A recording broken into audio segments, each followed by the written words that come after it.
اللہ جل شانہ نے ارشاد فرمائے یعلم ما بین ایدیہم وما خلفہم، اللہ جانتا ہے ما بین ایدیہم، جو ان کے آگے ہے، اور اللہ جانتا ہے جو ان کے پیچھے ہے۔ یعلم ما بین ایدیہم وما خلفہم، یہ آیت مبارکہ عطف نہیں ڈالا، یہ ما قبل کی دلیل ہے۔ اس سے پہلے آیت مبارکہ آئی لا یسبقونہ بالقول وہم بامرہ یعملون، فرشتوں کا ذکر ہے، فرشتوں کی معصومیت کہ اللہ کے بندے ہیں، عباد مکرمون، مقربون، شرافت والے اور عزت والے، عباد مکرمون۔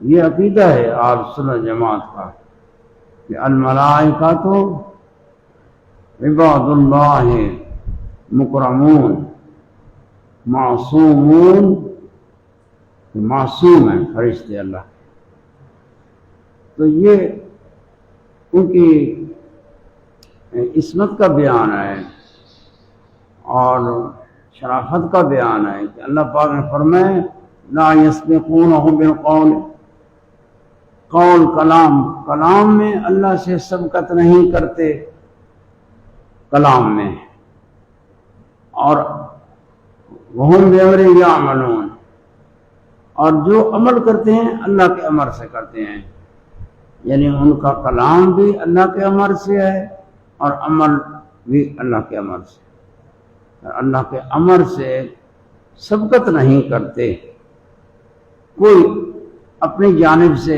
کلام نہیں کرتے، اللہ حکم فرماتا ہے تو کلام کرتے ہیں، جیسے وحش کے فرشتے اللہ وحش فرماتا ہے اور وہ اللہ کے نبی تک وحش اللہ کے امر سے پہنچاتے ہیں، اللہ کے امر کے بغیر بولتے نہیں ہیں اور اللہ کے حکم کے بغیر کوئی عمل نہیں کرتے۔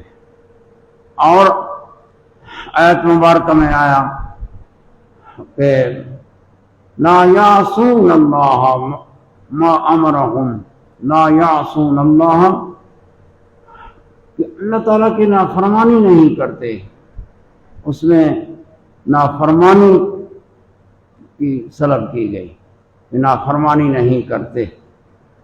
یہاں یہ فرمایا گیا کہ اللہ تعالیٰ حکم فرماتا ہے تو کلام کرتے ہیں، اور اللہ حکم فرماتا ہے تو عمل کرتے ہیں، اللہ کے امر کے بغیر نہ قول کرتے ہیں نہ کوئی عمل کرتے ہیں، اور نافرمانی نہیں کرتے۔ لا یعصون اللہ ما امرہم، جو اللہ حکم فرماتا ہے وہی کرتے ہیں، اتنی پاک مخلوق ہے۔ اور پیچھے بھی ان کی شان بیان فرمائی کہ اللہ تعالیٰ کی تسبیح کرتے ہیں، یسبحون اللیل والنہار لا یفترون، دن رات اللہ کی تسبیح کرتے ہیں اور ان میں کوئی فطور سستی نہیں آتی، دن رات نہ سوتے ہیں، نیند سے پاک ہے، اللہ کے فرشتے نیند سے پاک ہیں اور کھانے سے پاک ہیں، پینے سے پاک ہیں۔ یہ اللہ تعالیٰ کی ایسی مخلوق ہے، نور سے پیدا ہوئے ہیں۔ یہ عقیدہ فرشتوں کے ساتھ ہے کہ مسلمان کو فرشتوں کے ساتھ کیا عقیدہ رکھنا چاہیے، یہ عقیدہ ہے جو قرآن نے بیان فرمائے کہ وہ معصوم مخلوق ہے، نور سے پیدا ہوئی، کھانے سے پاک ہیں، پینے سے پاک ہیں، اور مردی زمین سے پاک ہیں، مذکر مؤنث سے پاک ہیں، ایسی مخلوق ہے۔ تسبیح کرتے ہیں، ان کی تسبیح ایسے ہے جیسے ہم سانس لے رہے ہیں، سانس لیتے ہیں اور باہر نکالتے ہیں لگاتار دن رات، یہ ہماری سانس کے مرتبے میں ان کی تسبیح ہے، وہ اس طرح تسبیح کرتے ہیں گویا ان کا تسبیح بس وہ اس طرح ہے جس طرح ہم سانس لیتے ہیں اور سانس نکالتے ہیں، ہماری حیات بڑھتی ہے اور ہم زندہ رہتے ہیں، وہ اللہ تعالیٰ کی تسبیح سے زندہ ہیں، ان کی یہ سانس ہے۔ اور فرمایا اسی پر دلیل کہ یعلم ما بین ایدیہم، اللہ تعالیٰ جانتا ہے کہ جو فرشتوں نے آگے کیا، جو عمل کیے، یا پیچھے عمل کیا، یعنی جو عمل کر چکے یا آگے عمل کریں گے۔ اس کے دو معنیات ہیں، ما بین ایدیہم، ایک ایدیہم میں آگے، یہ ایدیہم ما بعد، ما قبل۔ تو یہ فرشتے ہیں اللہ کے، یہ جانتے ہیں کہ اللہ تعالیٰ کو علم ہے ہمارے عملوں کا، ہم نے عمل کیے یا آگے کریں گے، سب کچھ اللہ کے احاطہ علم میں ہے۔ تو اللہ تعالیٰ کی اطاعت کرتے ہیں، اور یہ فرشتے اللہ تعالیٰ نے انہیں پیدا کیا، پیدا کرنے سے پہلے اللہ تعالیٰ جانتا ہے فرشتوں کو، جیسے ہر مخلوق کو پیدا کرنے سے پہلے اور پیدا کرنے کے بعد جمیع احوال۔ یہ پیدا کرنے سے پہلے معدوم ہے، عدم ہے، تو معدومات کا بھی اللہ کو علم ہے کہ اللہ تعالیٰ معدومات کو بھی جانتا ہے، یعنی جو ممکن معدوم ہے وہ نفس الامر میں اللہ تعالیٰ کا معلوم ہے، اللہ تعالیٰ کے علم میں ہے، اور معدوم محض تو نفی محض ہے، لیکن جو معدوم ممکن یہ ہے تو معدوم نیستی میں ہے۔ جیسے ایک تاریکی ہوتی ہے، عدم تاریکی ہے، لیکن اللہ تعالیٰ کے لیے کچھ تاریکی نہیں، اللہ تعالیٰ کو معدوم کا بھی علم ہے۔ تمہارا علم ہے جو موجود ہو گئے، تمہارے وجود سے پہلے بھی تمہارا علم تھا، اللہ جل شانہ، اور پھر ارادہ فرمایا، پیدا کیا۔ تو جو ارادے کی مراد ہے وہ متعین ہے، تو پیدائش سے پہلے ہر چیز کی تعین اور اس کا احاطہ اللہ تعالیٰ کے علم میں ہے، وہ جانتا ہے۔ تو یعلم ما بین ایدیہم وما خلفہم، یہ ما قبل کی دلیل ہے، اور ما بعد کی تمہید ہے۔ شروع میں آگے آ رہا ہے الا لمن ارتضی ولا یشفعون الا لمن ارتضی، یہ فرشتے شفاعت کریں گے، فرشتے شفاعت کریں گے، اور شفاعت دنیا میں بھی آخرت میں بھی ہے، فرشتوں کی شفاعت حق ہے۔ اور دنیا میں شفاعت فرشتوں کی یہ مومنین کے لیے استغفار ہے، یستغفرون ان لوگوں کے لیے استغفار کرتے ہیں جو ایماندار لوگ ہیں، فرشتے ان کے لیے استغفار کرتے رہتے ہیں، یہ قرآن مجید میں آیا ہے، یستغفرون اللہ، اور جگہ ارشاد فرمایا ہے۔ تو ان کی شفاعت استغفار ہے مومنین کے لیے۔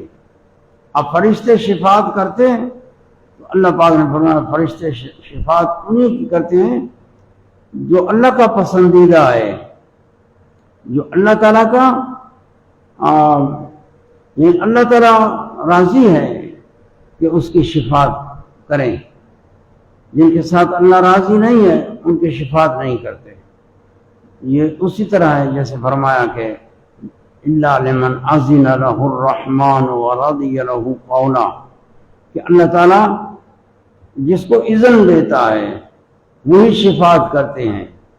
تو جن کو اذن دے، فرشتوں کو اللہ پاک اذن دیتا ہے شفاعت کریں گے، اللہ اذن دیتا ہے، اور پسندیدہ لوگوں کی شفاعت ہوگی. اور پسندیدہ کون ہیں؟ فرمایا پسندیدہ وہ لوگ ہیں جو کلمہ پڑھتے ہیں لا الہ الا اللہ محمد الرسول اللہ. یہ اللہ تعالیٰ کے پسندیدہ لوگ ہیں. تو فرشتے ایمانداروں کی شفاعت کرتے ہیں. تو شفاعت فرشتوں کی برحق ہے قرآن مجید نہ اسی سے ثابت ہے. فرمایا ولا یشفعون الا لمن ارتضی. شفاعت کرتے ہیں ان کی جو اللہ جن سے راضی ہے. تو اللہ کی رضا کے بغیر اذن کے بغیر شفاعت نہیں کرتے. یہ اللہ کے مطیع بندے ہیں. وَهُمْ مِنْ خَشْيَتِهِ مُشْفِقُونَ. یہ فرشتوں کے کہ فرشتے اللہ سے ڈرتے ہیں. وَهُمْ مِنْ خَشْيَتِهِ مُشْفِقُونَ. اللہ تعالیٰ کا خوف خشیہ اس سے ڈرتے ہیں. من خشیت مشفقون. خشیہ بھی خوف ہے, مشفقون اس میں بھی خوف ہے, تھوڑا فرق ہے معنی میں. ومن خشیتہ مشفقون. اللہ تعالیٰ کے خشیہ مشفقون ہیں. اللہ تعالیٰ کا خوف یعنی اس کے ہیبت اور جلال سے ڈرتے ہیں. یہ ڈرنا اللہ کے جلال اور ہیبت سے ہے. اللہ کی ہیبت اور جلال سے ڈرنا یہ خشیہ ہے. اور یہ علماء کے متعلق فرمایا انما یخشی اللہ من عباد العلماء کہ اللہ سے علماء ہی ڈرتے ہیں. ہماری اردو ان علموں کے ساتھ چل نہیں سکتی. یہ علم بہت لطیف ہے.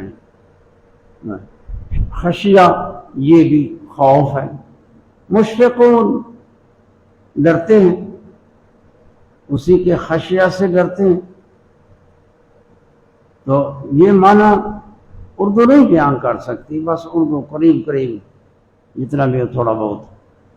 تو من خشیت ہی, خشیہ میں اللہ تعالیٰ کے جلال سے ایک خوف پیدا ہوتا ہے. فرشتوں کو اللہ تعالیٰ کی معرفت ہے اور اللہ کا جلال, جلال خدا کی صفت ہے. ہیبت دبدبہ, اللہ کے ہیبت دبدبہ اور جلال سے ایک خوف طاری ہوتا ہے. اس کو خشیہ کہتے ہیں. وہ ڈرتے ہیں. اور اشفاق میں یہ خوف ہے کہ اللہ کے عذاب سے ڈرتے ہیں. یہ عذاب سے ڈرنا اور ہے, خدا کے جلال سے ڈرنا اور. اس میں اللہ تعالیٰ کی تعظیم ہوتی ہے کہ جب اللہ کے جلال سے ڈرتے ہیں تو اللہ تعالیٰ کی تعظیم کا دخل ہوتا ہے اس میں. خدا کے عذاب سے ڈرتے ہیں تو یہ عذاب سے ڈرنا ہوتا ہے, اس میں تعظیم والا معنی نہیں ہے. من خشیت ہی مشفقون. یہ اللہ تعالیٰ کے فرشتے ہیں جو اللہ کے خوف سے اس کے جلال اور اس کے ہیبت سے خوف زدہ ہوتے ہیں. یعنی باوجود اس کے کہ معصوم ہیں, باوجود اس کے کہ ایک گناہ صادر نہیں ہوتا, باوجود صبح و شام اللہ کی تسبیح کرتے ہیں, لیکن پھر بھی خدا کے خوف سے, خدا کے عذاب سے اور خدا کے جلال دبدبے سے ڈرتے ہیں. یہ ہمارے لیے عبرت ہے کہ ہم تو گناہگار ہیں, غیر معصوم ہیں. فرشتے معصوم ہو کے اتنی عبادت گزار بندے خدا سے ڈرتے ہیں. تو ہمیں خدا سے ڈرنا چاہیے کیونکہ ہم گناہگار ہیں. تو یہ فرشتوں کی ایک یعنی ان کی معصومیت کا بیان آیا اور ان کے عباد ہیں. اللہ تعالیٰ نے تعریف فرمائی ہے, عباد مکرمون, عزت والے بندے ہیں, مقرب مشرف, اللہ کے قرب میں یہ خاص بندے خدا کے. اور فرمایا وَمَن يَقُلْ مِنْهُمْ إِنِّي إِلَٰهٌ مِّن دُونِهِ. اس کا تعلق کس کے ساتھ ہے؟ یعنی جنہوں نے مشرکین نے فرشتوں کو اللہ کی ولد تعبیر کیا. اللہ تو ولد سے پاک ہے، ابن سے پاک ہے، بنات سے پاک ہے، بے مثال ذات ہے. تو بعض مشرکین نے ان کو اللہ تعالیٰ کی بنات کہا ہے. قرآن مجید میں اس کا ذکر ہے. تو قرآن مجید میں ان کا ذکر ہے کہ بعض مشرکین ایسے تھے، عقیدہ شرک کیا رکھتے تھے، مشرک تھے، کہ فرشتوں کو اللہ تعالیٰ کی بیٹیاں کہتے تھے. اور بعض نے فرشتوں کو الہ بنایا اور فرشتوں کی عبادت کی. تو اللہ جل شانہ نے اس مقام پر بھی فرمایا کہ وَمَن يَقُلْ مِنْهُمْ، جس نے ان میں سے یہ قول کیا کہ انی الہ من دونہ، کہ میں اللہ کے سوا خدا ہوں. یہ پھر فرشتوں کے متعلق ہے. مطلب فرشتے، اگر فرشتوں نے یہ قول کیا، شیطان نے یہ قول کیا کہ انی الہ من دونہ، لیکن اللہ پاک نے فرمایا اگر فرشتے کے معصوم مخلوق ہیں، اتنے مقرب بندے ہیں، اگر ان میں سے کسی نے یہ کہا کہ میں خدا ہوں، خدائی دعویٰ کیا، جس طرح مشرکین کہتے تھے، مشرکین فرشتوں کو الہ کہتے تھے. تو اللہ پاک نے فرمایا اگر مشرکین تو شرک کر رہے ہیں، کہہ رہے ہیں، یہ ان کا قول باطل ہے، اللہ کے سوا تو کوئی الہ ہے ہی نہیں، معبود برحق وہ اکیلا تنہا واجب وجود ہی ہے. جن کو یہ مشرکین کہہ رہے ہیں وہ تو بندے ہیں مقرب اللہ کے. اگر ان میں سے کسی نے یہ کہا کہ میں خدا ہوں، تو فرمایا فذالک نجزی جہنم، میں ان کو بھی جزا جہنم کی سزا دوں گا. اب یہ بھائی بعد نے کہا کہ فرشتے یہ کہہ سکتے ہیں؟ یعنی فرشتے نہیں کہتے، لیکن بالفرض والمحال جس طرح ہوتا ہے، بالفرض والمحال ایک تقدیر فرض کی گئی کہ اگر کسی نے ان سے کہا تو پھر اللہ پاک نے فرمایا میں ان کو جہنم کی سزا دوں گا. یعنی یہ شرک ایسا برا کبیرہ ہے کہ انتہائی درجے کی جنایت ہے، انتہائی درجے کا جرم ہے کہ اس سے بڑھ کر آگے اور جرم نہیں ہے. یہ جرم اپنے حد کو بہت پہنچا ہوا اور بہت بڑا جرم ہے. باقی جتنے جرائم ہیں اس سے کم ہوتے جاتے ہیں. جرائم وہ بھی کبائر ہیں لیکن اس شرک سے کم ہے، یہ سب سے بڑا جرم ہے.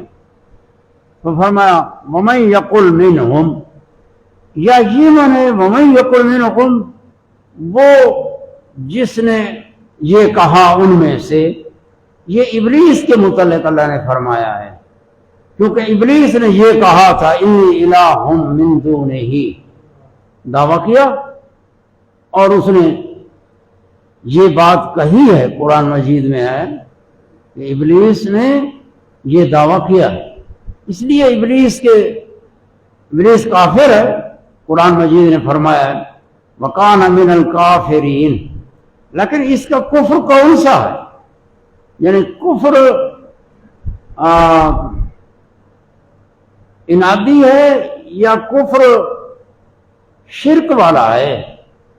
بعض نے یہ کہا کہ شرک والا کفر ہے کہ اس نے شرک کیا ہے، ابلیس نے شرک کیا، یعنی اللہ کے ساتھ شریک ٹھہرایا اپنے آپ کو. یہ قول کیا کہ انی الہ من دونی، میں خدا ہوں اللہ کے، یہ، اور اپنی خواہش کی پیروی کی اور خواہش کو خدا بنایا. تو اس کا کفر شرک والا کفر تھا. ایک قول یہ ہے. دوسرا قول بھی ہے. تو ایک آیت، اس آیت میں یا فرشتوں کے متعلق اللہ نے فرمایا کہ اگر بالفرض ان میں سے کوئی یہ کہے کہ میں اللہ کے سوا خدا ہوں تو میں اس کو جہنم کی سزا دوں گا۔ اور دوسرا تفسیر کا قول یہی ہے کہ وَمَن يَقُلْ مِنْهُمْ سے مراد ابلیس ہے کہ اس نے یہ قول کیا ہے اللہ تعالیٰ کے مقابلے میں شرک کیا ہے۔ اور فرمایا فَذَلِكَ نَجْزِي جَهَنَّمَ كَذَلِكَ نَجْزِي الظَّالِمِينَ، اسی طرح اللہ پاک نے فرمایا کہ ہم ظالموں کو سزا دیتے ہیں۔ یہ ظالم ہوں گے کہ جو عبادت ہے تو خدا کا حق ہے اور خدا کا شکریہ ہے، اور عبادت کا مستحق واجب الوجود اللہ وحدہ لا شریک ہے، اور جس نے اللہ کو چھوڑ کر کسی غیر کی عبادت کی جیسے عبادت الاوثان مشرکین نے، تو یہ ظالم ہیں، مشرک بھی ہیں ظالم بھی ہیں، اور کیونکہ انہوں نے عبادت کو غیر محل میں رکھا، یہ مستحق نہ تھے لیکن ان چیزوں کی عبادت کی اور عقیدہ رکھا۔ فرمایا اولم یر الذین کفروا ان السماوات والارض کانتا رتقا ففتقناہما، قرآن مجید سورہ یعنی 17واں سپارہ ہے سورہ انبیاء، اس کا یہ رکوع شروع ہے۔ اور میں اولم یر الذین کفروا ان السماوات والارض کانتا رتقا ففتقناہما، یعنی اللہ جل شانہ نے فرمایا کیا نہیں جانتے، کیا نہیں سوچ کرتے، اولم یر الذین کفروا، وہ لوگ جنہوں نے کفر کیا وہ استفسار نہیں کرتے، تحقیق نہیں کرتے؟ یہ کس کی؟ فرمایا ان السماوات والارض کانتا رتقا، کہ آسمان اور زمین یہ دونوں یہ کیا تھے پہلے یعنی ایک ملے ہوئے تھے، آسمان اور زمین رتق تھے، رتق مانے بندھے ہوئے اکٹھے، رتقن یعنی مجتمعان ملصق، ایک دوسرے کے ساتھ چمٹے ہوئے، آسمان اور زمین چمٹے ہوئے، یہ اللہ تعالیٰ نے فرمایا، یہ ابتدا ہے۔ تو یہ اللہ تعالیٰ کی وحدانیت کی دلیل ہے۔ ہمارے پیر صاحب مجھے ملے تو انہوں نے فرمایا کہ توحید کا بیان نہیں ہو رہا،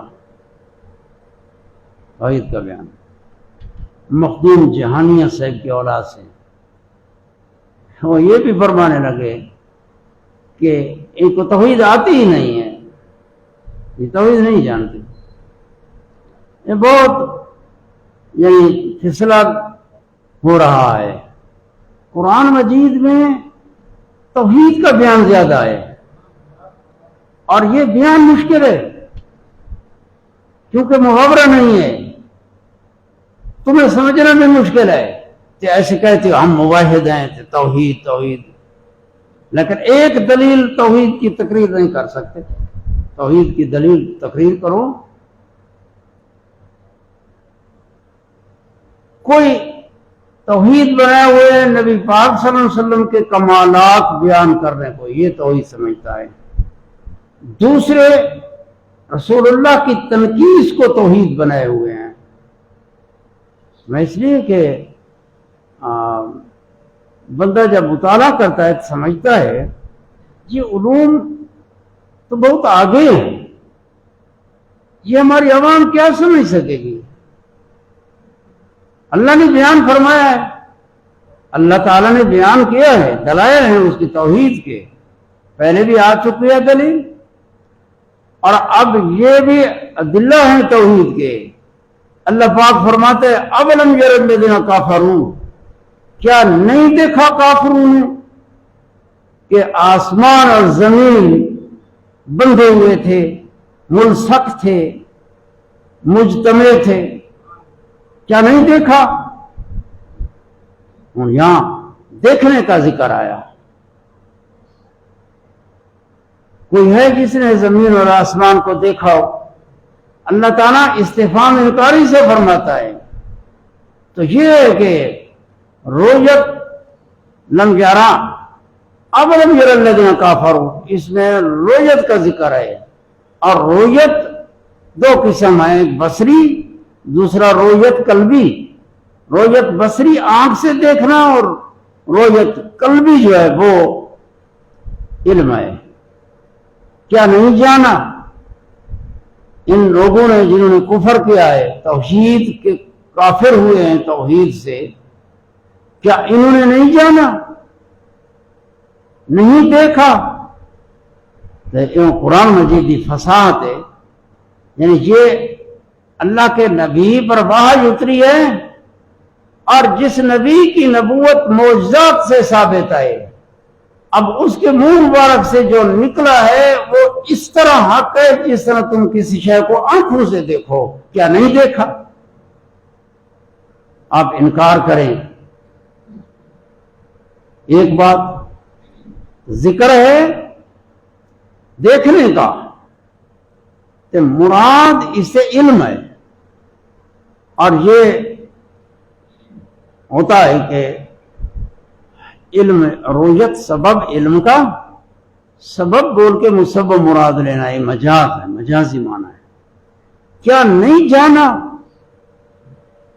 انہوں نے نہیں جانا، یہ مانا کہ یہ مشرکین جو تھے یہ اہل کتاب کے ساتھ ان کی بڑی دوستی تھی، جو یہود تھے، یہودیوں کے ساتھ، یہودیوں کے ساتھ مشرکین کی بڑی دوستی تھی. اور اس دوستی کی وجہ کیا تھی؟ وہ عداوت رسول، کہ رسول اللہ صلی اللہ علیہ وسلم کے ساتھ عداوت رکھتے تھے. مشرکین بھی عداوت رکھتے تھے، یہود بھی دشمن تھے، دشمن. اس دشمنی نے ان دو کو جمع کیا اور دو کو دوست بنا دیا. مشرکین بہت بڑے دشمن تھے، اور یہود بھی بڑے دشمن تھے. دشمنی میں یہ ایک تھے. اور تورات، یہود جو ہے تورات پڑھتے تھے، ان کے احبار، ان کے جو بڑے بڑے تھے، اور مشرکین ان سے باتیں پوچھتے تھے، اور مشرکین یہودیوں کی بات کو مانتے تھے. اور یہ بات تورات میں تھی، تورات میں، کہ اللہ تعالیٰ نے ایک چوہر پیدا کیا. تورات میں یہ بات ہے. پھر اللہ جل شانہ نے اس پر ہیبت کی اور جلال کی نگاہ ڈالی، اور وہ پانی پانی ہو گیا، پانی ہو گیا. پھر اس سے اللہ تعالیٰ نے آسمان اور زمین پیدا کیے، آسمان اور زمین. یہ بات تورات میں تھی. اور یہ مشرکین یہ یہودیوں کی بات مانتے تھے اور ان پر اعتماد کرتے تھے. تو اللہ پاک نے فرمایا کیا نہیں دیکھا، کیا نہیں جانا، کیا استفسار نہیں کیا، کیا سوچ نہیں کی؟ یہ ان معانی کو یہ شامل ہے. اولم یری الذین کفروا ان السماوات والارض کانتا رتقا، یہ سماوات، آسمان اور زمین یہ رتق تھے. رتق، رتق تے آگے آ رہا ہے فتق، عربی کے لفظ ہیں. رتق صد، یعنی ایک شے کا منجمد ہونا، جمع ہونا. اب تو زمین جو ہے یہ آسمان جدا جدا ہیں، اور پھر آسمان جو ہے متفرق، اور وہ بھی ایک دوسرے سے جدا جدا ہے. زمین سے جدا ہیں، آپس میں بھی جدا ہیں، اور ایک ترتیب ہے اور ایک نظام ہے، یہ دیا گیا ہے۔ یہ توحید کی دلیل ہے، یہ توحید کی دلیل ہے کہ جو اجسام ہیں، اجسام جتنے اجسام ہیں یہ منجمد ہوں، اکٹھے ہوں، یہ بھی ممکن ہے، اور جدا جدا ہوں، یہ بھی ممکن ہے۔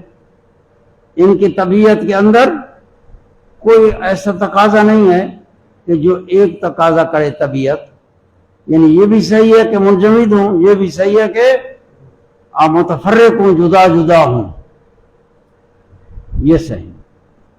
اور اللہ جل شانہ نے ان کو متفرق کیا ہے، یعنی ان کی طبیعت میں یہ تفریق نہیں ہے۔ طبیعت تو منجمد بھی رہ سکتی ہے، منفصل بھی ہو سکتی ہے، منفصل ہو تو کسی صورت بھی ہو، اور جو طبیعت کا اپنا تقاضا ہو، تو اللہ تعالیٰ نے ان کو جدا کیا۔ عقل کہتی ہے کہ یہ خود جدا نہیں ہوتے، یہ افتراق، اجتماع، الصاق اور فصل یہ برابر ہیں جسموں کی نسبت۔ جسم اجتماع کو بھی قبول کرتا ہے، افتراق کو بھی قبول کرتا ہے۔ جسم کی ذات کو دیکھیں تو یہ برابر ہے۔ اب تو تفریق ہے، زمین مرکز میں رکھی، اور پھر یہ نظام ہے، آسمان، سماوات، اور ایک دوسرے سے جدا جدا، اور ایک نظام ہے حسین، ایسا نظام کہ بندہ دیکھ کے جو فکر کرتا ہے تو تھوڑا سا فکر کرنے سے سمجھ لیتا ہے کہ اس کی ترتیب دینے والا اللہ تعالیٰ واجب الوجود ہے۔ یہ ایسی ترتیب خود بخود نہیں ہو جاتی۔ یہ دلیل ہے کہ اللہ پاک نے فرمایا کہ کیا تم سوچ نہیں کرتے کہ آسمان اور زمین منجمد تھے، منجمد۔ اب ان کو جدا کرنے والا کون ہے؟ اب یہ بات جو منجمد تھے کسی نے دیکھا؟ یعنی اللہ کے نبیوں پر وحی اتری، آسمانی کتابیں آئیں، اور نبیوں کی نبوت اور رسالت معجزات سے ثابت ہو گئی۔ جب معجزات سے ان کی نبوت رسالت ثابت ہو جاتی، کوئی مانے تو خواہ نہ مانے، ان کی بات حجت ہوتی ہے اس کے اوپر کہ یہ وہ نبی ہے جس کی نبوت اور رسالت معجزات سے ثابت ہو چکی ہے۔ تورات، آسمانی کتابیں، یہ سمائی مسائل ہیں، اور واقع کے مطابق کہ پہلے کیا تھا، ایک ذرہ تھا اور آسمان اور زمین اکٹھے تھے، پھر اللہ تعالیٰ نے جدا کیا۔ خود بخود کوئی شے جدا نہیں ہوتی، تو ایک مخصص چاہیے جو ان کو جدا کرے اور ان کو وضع اور ایسی ترتیب دے۔ جیسے کسی گھر میں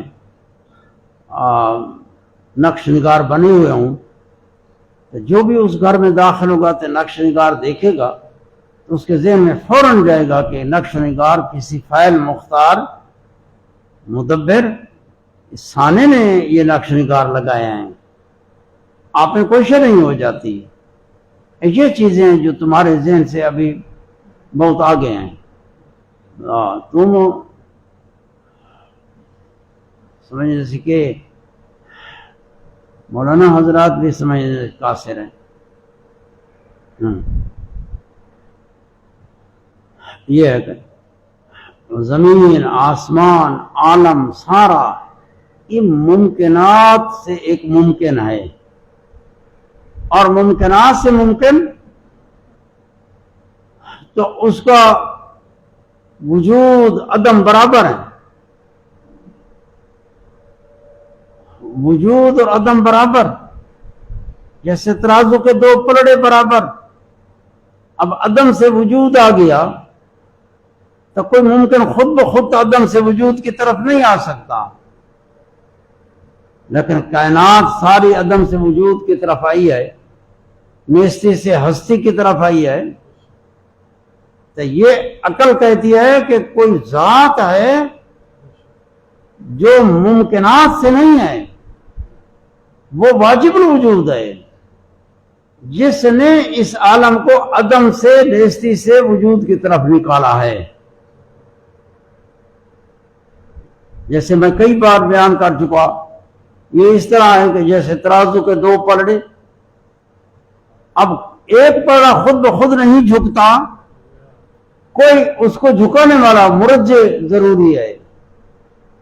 تو اسی طرح یہ عالم بھی عدم سے نیستی سے وجود کی طرف خود بخود نہیں نکلا،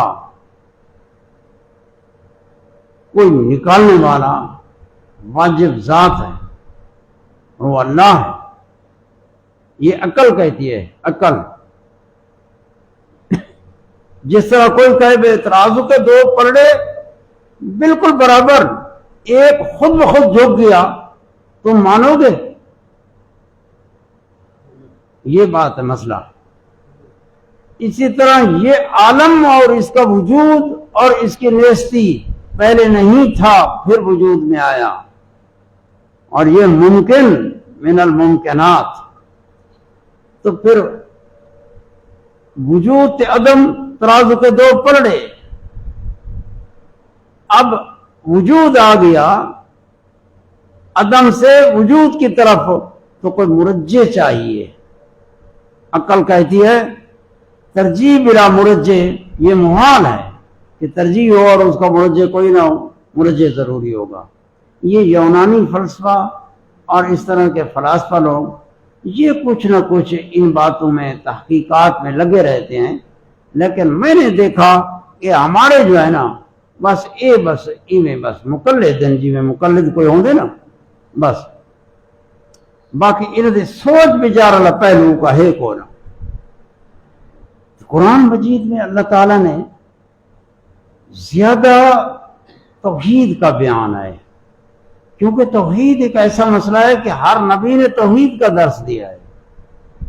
اور جیسے فرمایا وما ارسلنا من قبلک من رسول الا نوحی الیہ انہ لا الہ الا انا، سب نبیوں پر یہ گزری کہ لا الہ الا انا، اللہ فرماتا ہے لا الہ الا انا فاعبدون، پس اللہ فرماتا ہے پس میری ہی عبادت کرو، کہ عبادت کے لائق صرف اللہ کی ذات ہے۔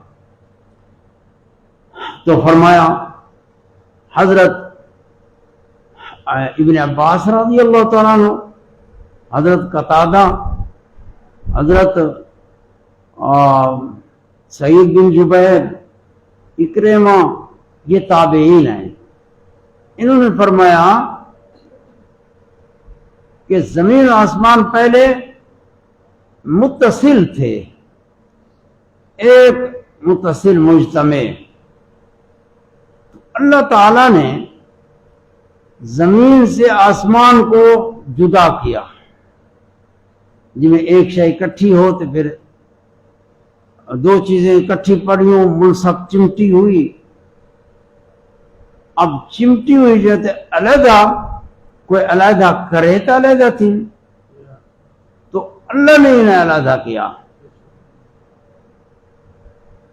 اور اللہ جل شانہ نے پھر آسمان کو 7 طبق بنائے اور ان کو وضع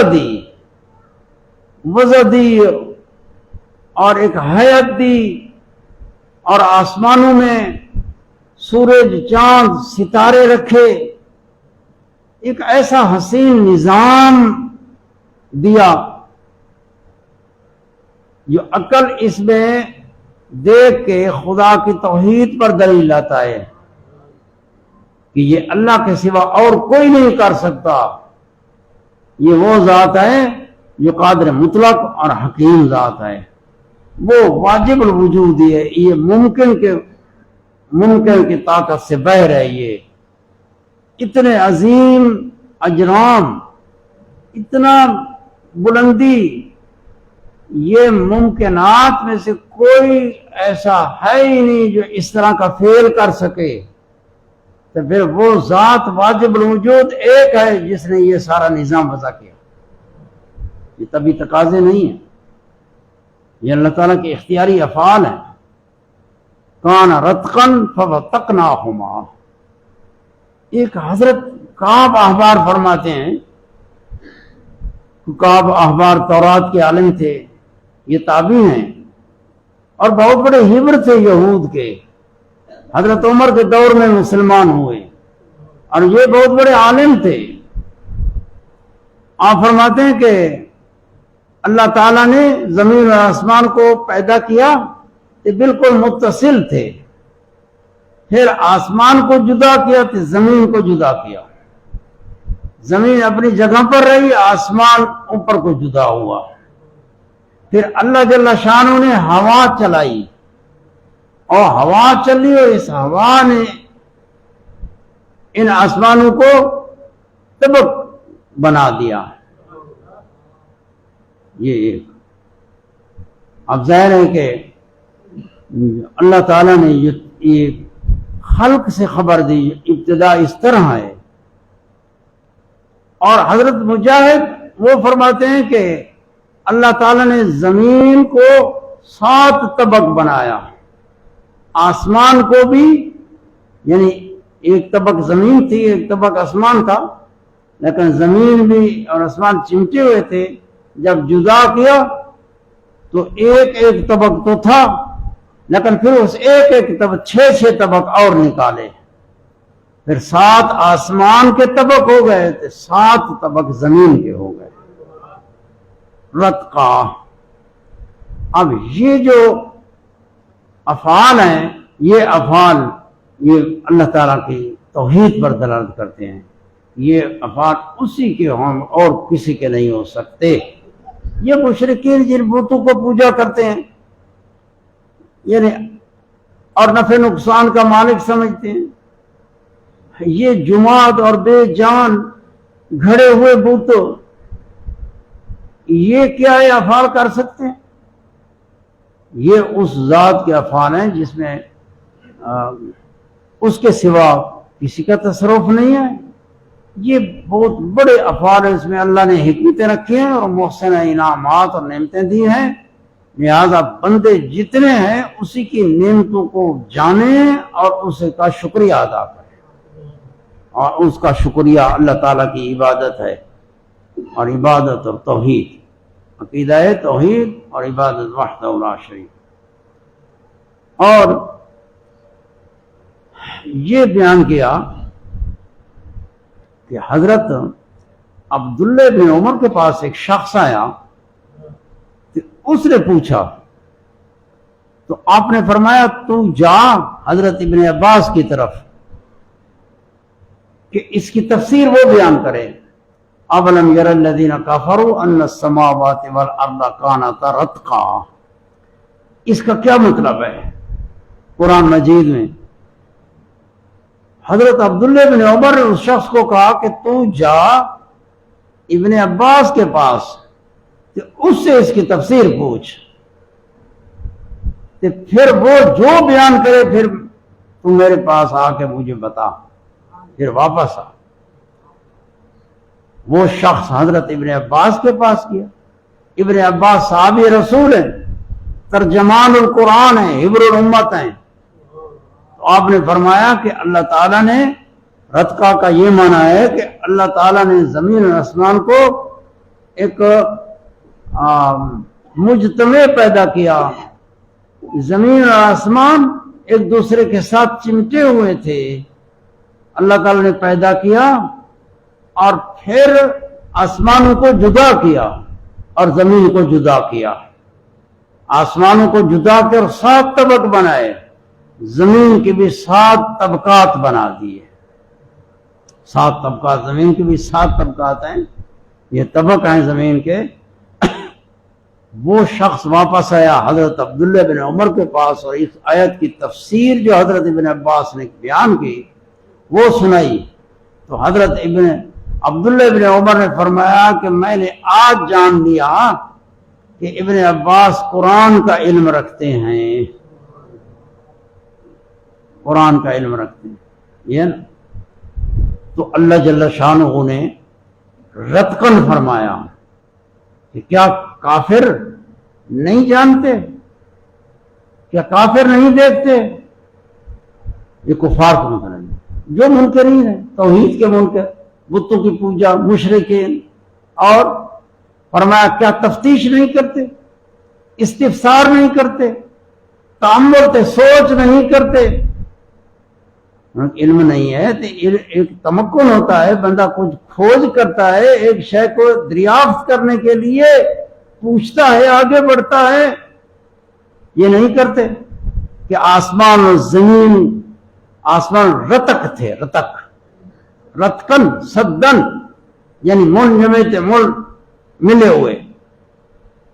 اور ایک یہ ہے کہ رتق کا معنی حالت عدم، کہ حالت عدم کو بیان کیا گیا کہ آسمان اور زمین رتق تھے، آگے فرمایا رتق، اور پھر آگے فرمایا فتق۔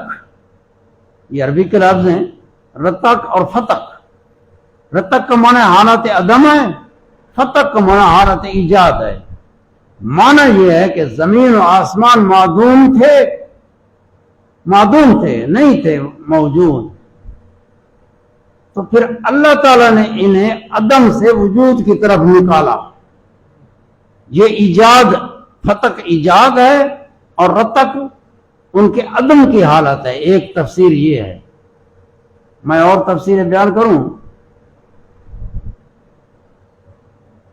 میں بیان نہیں کر سکتا، مت سمجھے اردو خان کے تو کے پاس یہ میں ترجمہ ریٹھی بیٹھا تے پاس قرآن دی تفسیر آ گئی ہے۔ اردو خانوں خبردار، علماء کی زندگیاں گزری کہ بڑے بڑے علماء سے علم حاصل کرتے رہے اور ساری زندگی اسی میں گزاری۔ اب یہ اردو خان اردو ترجمہ پڑھ کے تو یہ سمجھتے بس یہی ہے جو ہمارے پاس آ گیا، اور پھر علماء کے تخوین اور بے ادبی کرتے ہیں۔ یہ نہیں ہے، یہ سرسری ہے۔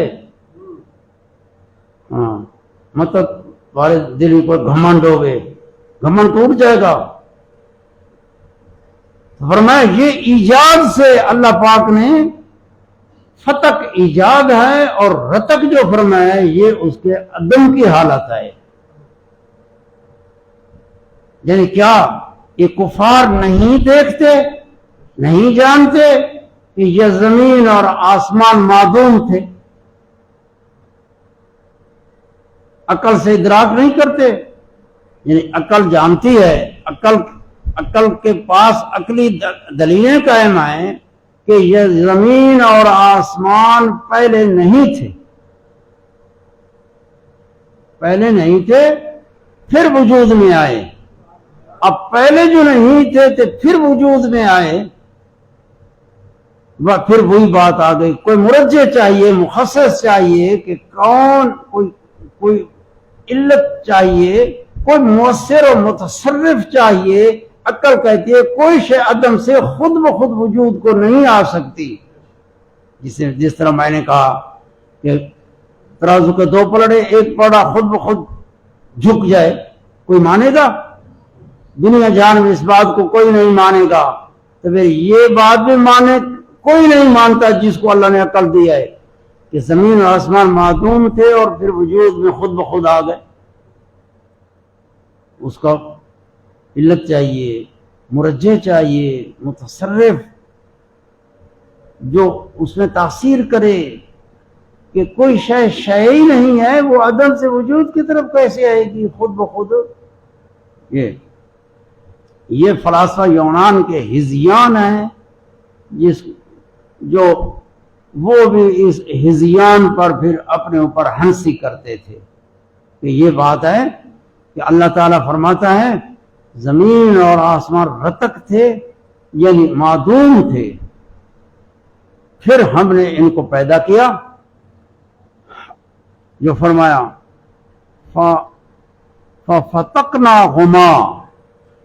ففتقناہما، پھر ہم نے ان کو ایجاد کیا۔ فتق ایک معنی فتق کا فصل آیا پہلی تفسیر کی روح سے، رتق کا معنی آیا یعنی جمع، زمین اور آسمان جمع تھے، اور فتق میں یہ ہے کہ پھر اللہ پاک نے ان کو جدا کر دیا۔ اور ایک تفسیر یہ ہے، یہ آیت مبارکہ کی کئی تفسیریں ہیں۔ أَلَمْ تَرَ إِلَى الَّذِينَ كَفَرُوا أَوَلَمْ يَرَ الَّذِينَ كَفَرُوا أَنَّ السَّمَاوَاتِ وَالْأَرْضَ كَانَتَا رَتْقًا، یہ زمین اور آسمان رتق تھے۔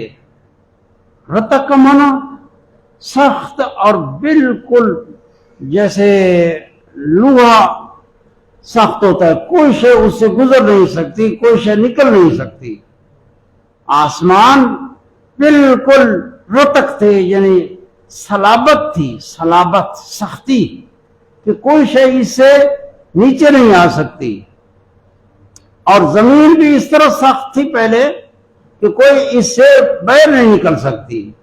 اور ظاہر ہے کہ اللہ پاک نے پہلے جنوں کو زمین پر جن رہے ہیں بنی آدم سے پہلے، اور فرشتے رہے ہیں۔ فرشتے جب یہ جگہ فرشتوں کی تھی تو فرشتوں کے لیے کوئی ان کے مناسب تھی، پھر جب اللہ کا ارادہ ہوا بنی آدم کو پیدا کیا اور زمین میں آباد کیا تو اللہ تعالیٰ نے پھر آسمان کو جو سخت تھے ان کو چیرا، بارش سے چیرا، آسمان سے بارش سے چیرا۔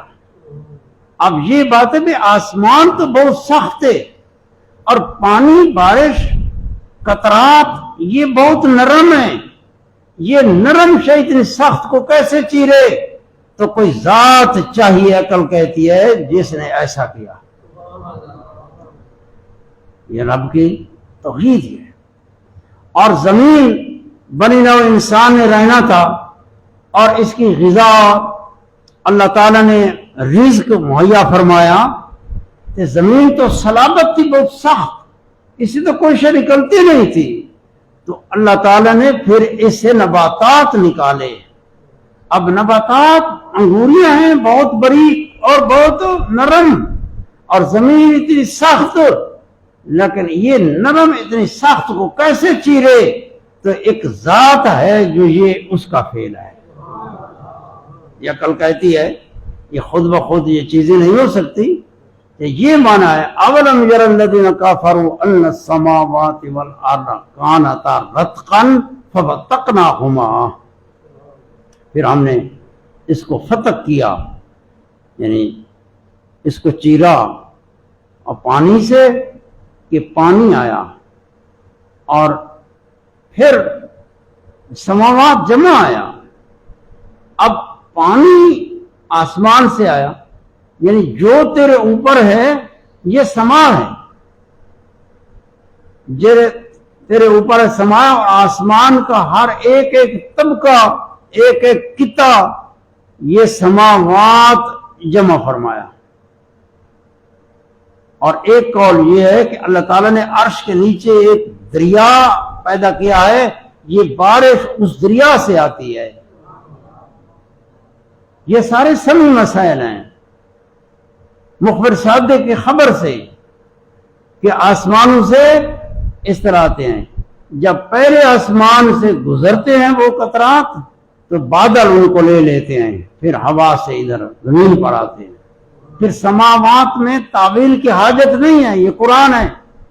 اور اگر پہلا آسمان جس طرح کے ہے پہلے آسمان سے، پھر سماوات جمع باعث کے ہے کہ پہلے آسمان کے پھر طبقات ہیں، ایک ایک طبقہ سما ہے تو بہت کثیرین ہے، اس لیے سماوات جمع فرمایا ہو، یہ اللہ تعالیٰ کا قرآن ہے کہ عالم پھر اس وقت رویت بصری ہوگی کہ کافر لوگ نہیں دیکھتے کہ اللہ تعالیٰ نے آسمان کو رتق کیا اور زمین کو فتق کیا. یہ بات پھر یہ رویت بصری ہو جائے گی کہ آنکھوں سے بندہ دیکھتا ہے کہ اللہ تعالیٰ نے آسمان سے بارش نازل کی ہے، آسمان سے اور زمین سے اللہ تعالیٰ نے چیزیں باہر نکالی. اور فرمایا تو وَجَعَلْنَا مِنَ الْمَاءِ كُلَّ شَيْءٍ حَيٍّ، اس کا معنی کر لیتے ہیں کہ اللہ فرماتا ہے کہ ہم نے پیدا کیا ہر زندہ شے کو پانی سے، ہر زندہ شے کو پانی سے پیدا کیا. افلا یؤمنون، یہ جو رب کے دلائل ہیں ان دلائل میں نظر فکر نہیں کرتے؟ نظر فکر کا مادہ ختم ہو گیا. اللہ فرماتا ہے بطری کے انکار، کیا اتنے روشن نشانیوں کے باوجود پھر ایمان نہیں لے آتے؟ یعنی یہ اللہ تعالیٰ کی نشانیاں ہیں اور اس میں تفکر، اللہ تعالیٰ تدبر کا حکم فرماتا ہے کہ تم اس میں فکر کرو، یہ اللہ کی نشانی ہے، اللہ نے تمہارے لیے نشانی رکھی ہیں اور ان نشانی میں غور کرو اور اللہ کی تعالیٰ کی وجود اور ہستی اور صفات اور ذات اور توحید کے ساتھ اعتقاد رکھو. اللہ تعالیٰ سمجھنے کی توفیق عطا فرمائے. وآخر دعوانا الحمد للہ رب العالمین.